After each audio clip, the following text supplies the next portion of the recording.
Il existe trois types de mariage. Il existe trois types de mariage. Nous avons le mariage traditionnel. Ton mariage peut être un mariage traditionnel ou il peut devenir un mariage contemporain ou alors le mariage du royaume. Gloire à Dieu. Me suivez-vous? Il peut être le numéro 1 qui est mariage traditionnel. Mariage traditionnel. Ou alors le numéro 2 qui est le mariage contemporain. Ou le numéro 3 qui est le mariage du royaume. Ce qui est intéressant, c'est qu'il y a beaucoup de personnes, et même dans les églises, qui pratiquent le mariage traditionnel. Le mariage traditionnel. Certains préfèrent le mariage contemporain. Et ils sont peu nombreux. À l'église, on célèbre le mariage du royaume. Le mariage est une chose merveilleuse, mais il doit être le mariage du royaume pour qu'il soit merveilleux. Est-ce que vous me comprenez? Quand vous voyez les chrétiens en particulier, je me focalise sur les chrétiens. Quand tu vois un chrétien dire « je suis marié » et arrête de s'occuper de son corps, la raison, ce n'est pas que le mariage n'est pas bon. C'est juste que ce n'est pas fait selon le modèle de Dieu. Ils sont dans l'église ou dans le royaume et célèbrent le mariage traditionnel. Eh oui, ils sont dans l'église, mais célèbrent le mariage contemporain. Je voudrais que tous ceux qui m'écoutent aujourd'hui ouvrent leur esprit. Que votre mariage soit le mariage du royaume. Alors, en parcourant le monde pour essayer de conseiller les gens par rapport au mariage, il m'est arrivé de rencontrer des chrétiens qui se concentrent encore sur le mariage traditionnel. Mariage traditionnel. Je ne peux pas les plaindre parce que quand j'entends un pasteur prêche et parle du mariage, il ne prêche que la tradition. Totalement hors biblique, sans soutien d'écrit. Il n'enseigne que la tradition, voyez-vous, pas le moindre trace de la Bible. On parle de génération en génération, c'est traditionnel. Et pas biblique. Et nous l'imposons. Ainsi, la jeune génération, à cause du podcast, sont maintenant en train de suivre la voie du gombo. Ce qu'ils avaient arrangé au départ n'est plus comme ils avaient prévu. Tu avais un plan, lorsque tu arrives ici, tu deviens autre chose. Gloire à Dieu. Voyez-vous, dans cette optique, ils ont poussé beaucoup de gens, je dis bien beaucoup de gens, dans les mariages contemporains. Et peu de personnes aujourd'hui apprécient le mariage du royaume. Si votre mariage est le mariage du royaume, par défaut, c'est le plus beau. C'est le modèle le plus beau. Est-ce que vous me comprenez? Allons dans Matthieu chapitre 19. Est-ce que le DJ est là? J'ai grand besoin de toi aujourd'hui. Matthieu 19. Commençons à partir du verset 3. Allons-y. Oui, commençons par là. Ça dit, les pharisiens aussi sont venus vers lui pour le tester et lui dit, est-il normal pour un homme de se séparer de sa femme pour une raison quelconque? Voilà ce qu'on lui demande. Retenez que ce n'était pas une question normale, c'était dans le but de le tester. Donc ce n'était pas une simple question. Sachez que quand vous lisez la Bible, tout est important. Est-ce que quelqu'un comprend? Quand vous étudiez la Bible, sachez que tout est important. Certaines personnes qui lisent la Bible doivent se dire qu'à cet endroit que cette question est innocente, que ce sont des étudiants. Ce n'est pas n'importe qui, ce sont des enseignants. Ils ne posent pas des questions pour poser, non. C'était pour le piéger. Ce qu'ils font tout le temps, ils cherchent tout le temps à le tester. Ils cherchent aussi en même temps à se positionner par rapport à la question, parce que dans cette religion, il y a trop de divisions. Il y a beaucoup de types de pharisiens et chaque branche a sa philosophie. Ils pratiquent différemment et s'entendent rarement sur la question du divorce. Si on peut divorcer pour une raison quelconque. Vu que Moïse nous avait laissé la loi du divorce et il fallait trouver des mots pour comprendre l'impureté. Suis-je impur parce que je suis sale et que je ne me suis pas lavé? Pour certains, il faut que je divorce d'elle parce qu'elle ne s'est pas préparée. Pour d'autres, cette impureté, c'est du n'importe quoi. Et pour certains, cette impureté, c'est d'ordre sexuel, immoralité sexuelle. Donc, différents points de vue. Voilà pourquoi on vient le tester. Pour savoir s'il suit tel groupe, dans ce groupe-ci ou l'autre, dans quel groupe il est. Alors, retournons-y. Les pharisiens sont venus le tester en lui demandant, peut-on divorcer pour une raison quelconque? Et il leur a répondu en leur disant, n'avez-vous pas lu que celui qui les a fait au commencement les a fait mâles et femelles? Verset suivant, ça dit, je dis, pour cette cause, l'homme doit quitter son père et sa mère pour s'attacher à sa femme. Et les deux, c'est-à-dire l'homme et la femme, pour former une chair. Dès lors, ils ne sont plus deux, mais maintenant une seule chair. Que ce que le Créateur a uni, qu'aucun homme ne vienne séparer. Verset suivant. Attendez, avant qu'on ne lise ce verset, Jésus a répondu. Il a simplement répondu à leur question. Si vous ne vous rappelez pas de la question, c'était un homme peut-il divorcer de sa femme pour une raison quelconque? S'il te plaît, DJ, retourne à l'endroit où Jésus leur a répondu. Peut-on divorcer pour une raison quelconque? Et il leur répond, n'avez-vous pas lu que celui qui les a fait au commencement les a fait mâles et femelles? Verset suivant, ça dit, pour cette raison, l'homme doit quitter son père et sa mère. Pour quelle raison? S'attacher à sa femme. Et les deux deviendront quoi? Une seule chair. C'est-à-dire, ils ne sont plus deux. Pas qu'il y a X à part, Y à part, mais une seule chair. Il dit que ce que Dieu a mis ensemble, qu'aucun homme ne vienne séparer. C'est là ils se sont dit, comment Moïse peut nous dire d'écrire une lettre de divorce simplement et de la mettre dehors? Et il répondit, Moïse l'a dit à cause de quoi? La dureté de votre cœur. Et il dit, mais depuis l'origine, ce n'était pas dans le programme. À leur question, il a répondu en les renvoyant à l'origine. Est-ce que vous me comprenez? Il les a renvoyés où? Au souhait du départ. La meilleure façon de répondre au problème de mariage, c'est de retourner au plan de départ. C'est cela le mariage du royaume. Il y a un désir originel. Au départ.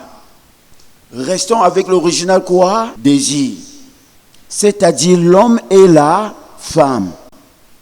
Merci. Didier, on retourne. Laisse ton père et ta mère. Laisse tes ex. Laisse tes amis, tous tes amis.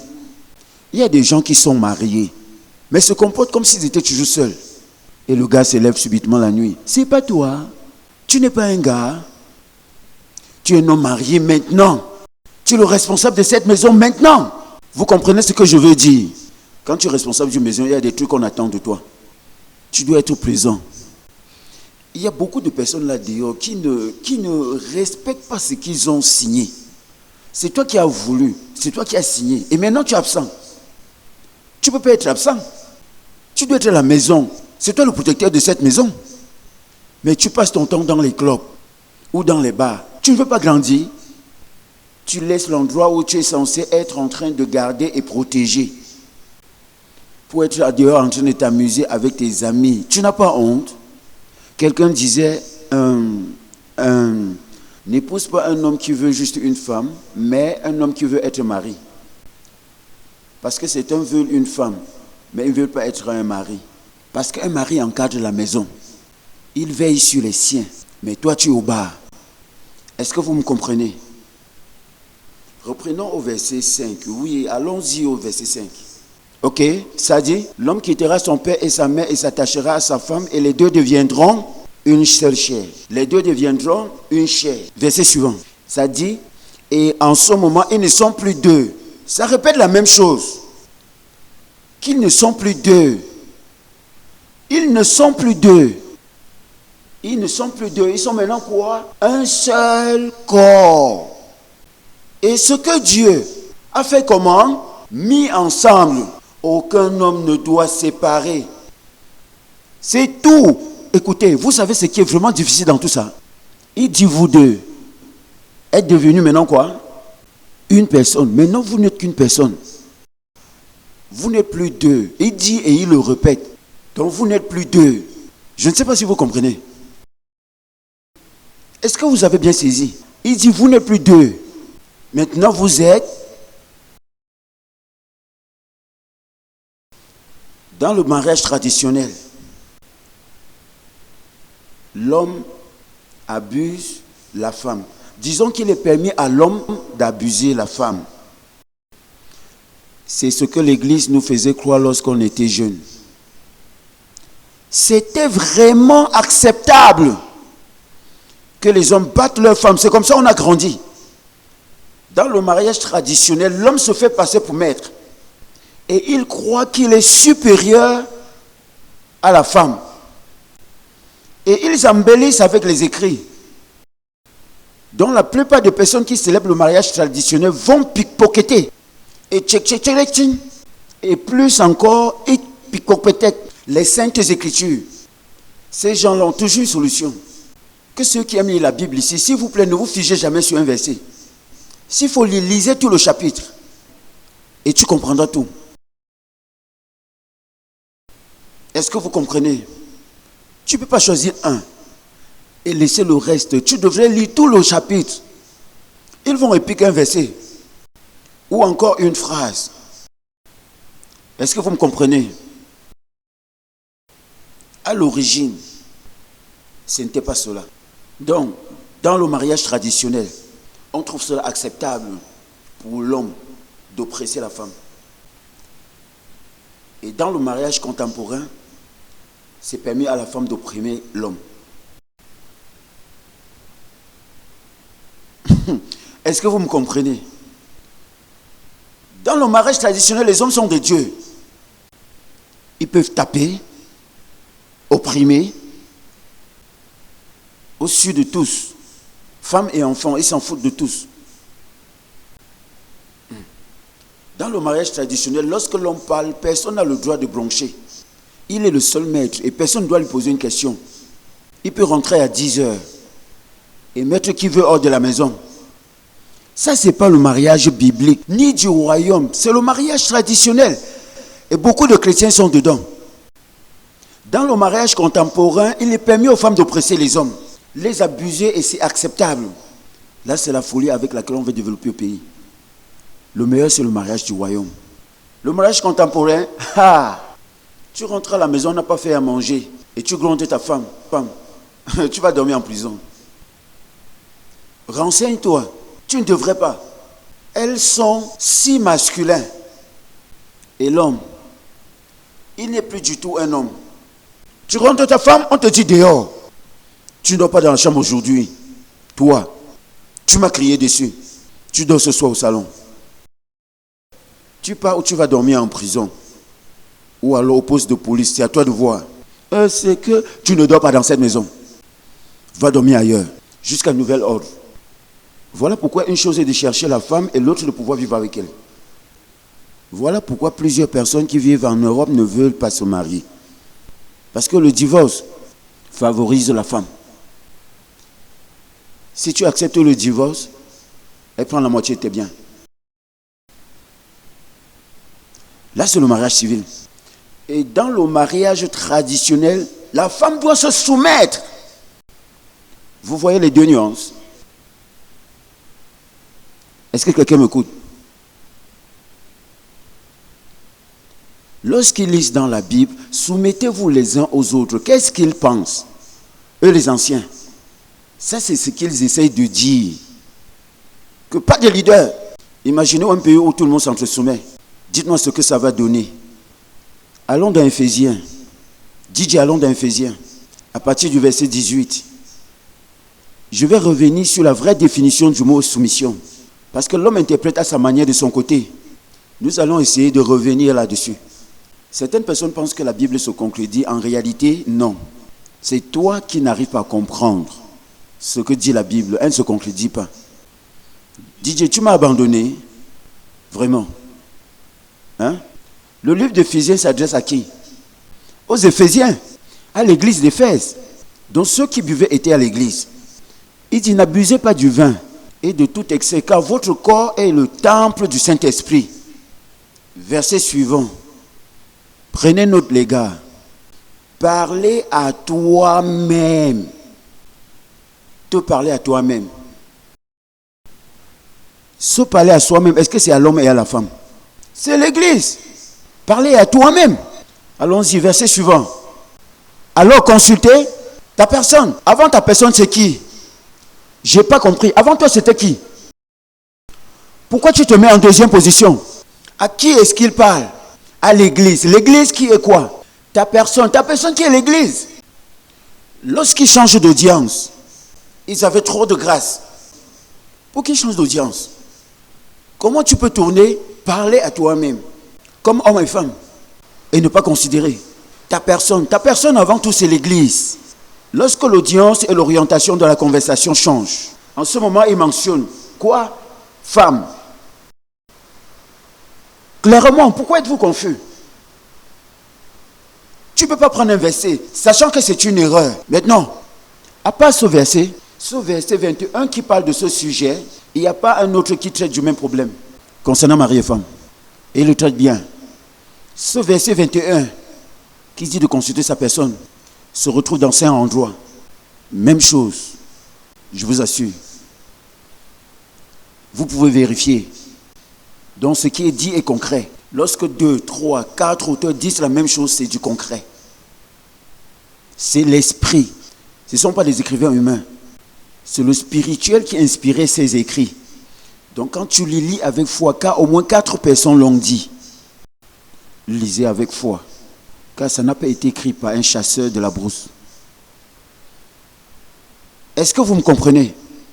Aujourd'hui, on doit s'appuyer, on doit tout faire pour être dans le design. Parce que grâce à ça, on peut gagner les millions. Moi, je ne suis pas prêt. Merci pour ton avis. Vas-y si tu ne veux pas nous suivre. Maintenant, nous travaillons avec le design. Maintenant, sur le design. Qu'est-ce que tu as fait avec l'opinion des gens qui n'ont jamais rien créé? Parce que le créateur parle. Et la créature critique.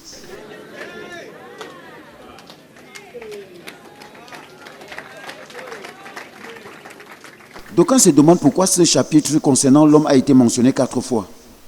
On peut même dire 5. Même chose, Éphésiens et Colossiens. C'est mentionné là-bas, femme, soumets-toi à ton mari. Soumets-toi à ton mari, c'est dans la Bible. Colossiens 3, 18, qu'est-ce que ça dit?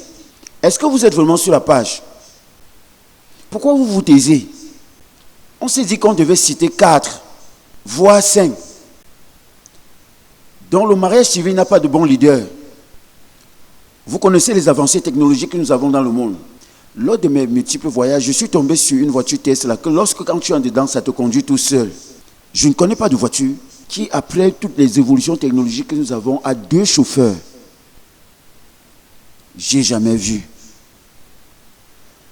Même si ça prend 18 passagers, il n'y a qu'un chauffeur.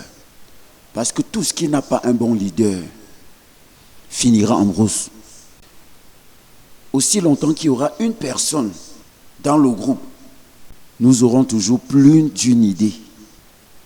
Même si c'est une personne supplémentaire, voire même 18 personnes supplémentaires ou toute une église, nous avons tous des opinions différentes. Si rien ne marche là-bas, c'est que tu n'as rien gagné. Le livre de Genèse dit que les gens sont un et évoluent dans cette unité. Sinon, ils ne gagneront rien. Il faut un bon leader. J'aimerais me présenter si c'est le mensonge. Pour confirmer ce que je dis, non, quand je n'ai pas d'opinion à donner, je pourrais trouver le temps pour cela.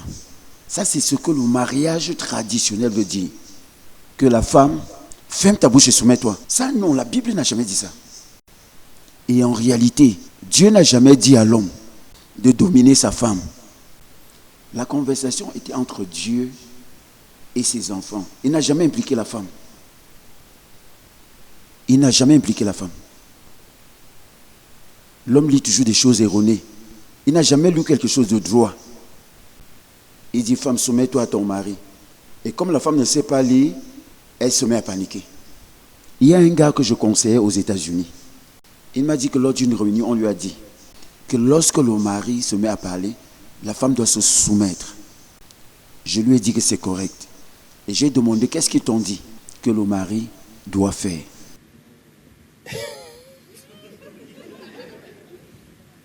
Parce qu'il y a ce que l'homme doit aussi faire lorsqu'il y a des disputes à la maison. Dans le mariage traditionnel, il n'y a pas de négociation. Dans le mariage traditionnel, voilà ce qui se dit. Enfants, obéissez à vos parents. Ils n'ont pas lu la partie qui dit parents. Ne tente pas ce genre de garçon avec ses dreadlocks. Ils ne sont pas bien hauts. Voyez-vous, puisque la plupart des enseignants sont parents, ils ne lisent pas tout. La Bible fait des balances. Dieu n'est pas un Dieu qui fait des partis pris. La Bible est très vaste. Personne ne peut la contourner. Il dit, vous parents, ne poussez pas vos enfants à la rébellion. Sinon, vous allez lire l'heure. Qui cherche, trouve. Alors si tu crois que Dieu supporte un parti, alors tu ne connais pas Dieu. Il ne peut pas. Est-ce que je me fais comprendre? Dans le mariage traditionnel, l'homme pense qu'il peut marcher sur les pieds de la femme. Non. Lorsqu'il parle de soumission, il ne te disait pas d'aller torturer la femme. Tout sur le dialogue. Et c'est très simple. Dieu disait cela pour l'unité de la maison et non pour mettre des barrières. L'homme n'est pas du tout supérieur à la femme. Mais Dieu a mis la structure. Une structure pour permettre l'harmonie. Il faut suivre l'homme. Pas parce qu'il est supérieur, mais pour l'unité. L'homme n'a pas 100% d'autorité. C'est comme cet homme que Jésus avait rencontré, qui dit à Jésus, prends seulement le monde. Et les hommes en dessous de l'autorité. Il dit, l'autorité m'appartient. Vaincre l'autorité, c'est remettre. C'est pas prendre. Donc si l'homme te demande de te soumettre à ce qu'il te dit, alors dis-toi, Seigneur, je le fais pour cette famille. Ça ne doit pas être quelque chose comme moi, je voudrais qu'on aille vivre à Katampé. C'est mon souhait personnel. Et tu dois te soumettre comme dit la Bible. La Bible ne dit pas qu'elle n'a pas de voix. La plupart du temps, les femmes réfléchissent plus rapidement et mieux que l'homme. Dieu n'a jamais dit que c'est toujours l'homme qui doit prendre des décisions. Dieu n'a jamais dit ça. Sur certains points, la femme est plus rusée que l'homme. Avant qu'il ne se pose des questions, la femme a les réponses. Est-ce que vous comprenez? Si tu interprètes les écrits avec la culture, tu es perdu. On interprète les écrits avec les écrits. Est-ce que vous comprenez? Nous allons clôturer cette partie, même si nous ne l'avons pas tout parcouru. J'étais allé à un séminaire. Une fois là-bas, j'ai vu un pasteur en train de prêcher. C'est l'homme le porteur. J'ai dit, merde, il prend ça où? C'est culturel, c'est pas la Bible. Et les gens se promènent avec cette pensée-là. Oh mon Dieu. Et dans la maison, j'ai entendu cette question une fois. Comment vous gérez l'argent? Pour payer le haricot, la femme doit donner 30% et l'homme doit donner 70%. On parle là de quoi? Est-ce que vous êtes sérieux? Qu'est-ce qu'il est écrit? Que les deux doivent devenir quoi? Une seule chair. On ne regarde pas ce que tu as gagné, ni ce que l'homme ou la femme a gagné. Maintenant, ce sont les deux réunis. J'ai entendu les gens dire, oh, la scolarité des enfants va me tuer. Femme, apporte 20%. Et le mari, 80%. Ça signifie qu'ils sont deux personnes. Pourtant, il est écrit que vous n'êtes pas deux personnes. Vous n'êtes pas deux. Vous êtes quoi? Un. D'où vient le pourcentage? C'est une caisse. Oui, une caisse. Nous sommes en train de payer la scolarité des enfants. Si toi, tu apportes 20% et moi 80%, le reste de ton argent part où? Donc tes 80% qui restent toujours ta vie avec. Nous sommes un. Et nous devons fonctionner avec une caisse. Nous pouvons nous permettre de départager le rôle, mais il n'y a qu'une seule caisse. Si c'est difficile de mettre 1 centime dans notre caisse, ce n'est pas en faisant un compte commun que tu pourras mettre quelque chose. Ça, c'est le mariage traditionnel, pas celui du royaume. C'est le mariage traditionnel. Ce n'est pas le mariage du royaume. Et beaucoup de pasteurs enseignent cela à l'église, en manipulant certains versets bibliques. Ah, trop de choses. On continuera cela demain. Trop de choses. Le mariage du royaume dit que vous deux deviendrez une seule chair.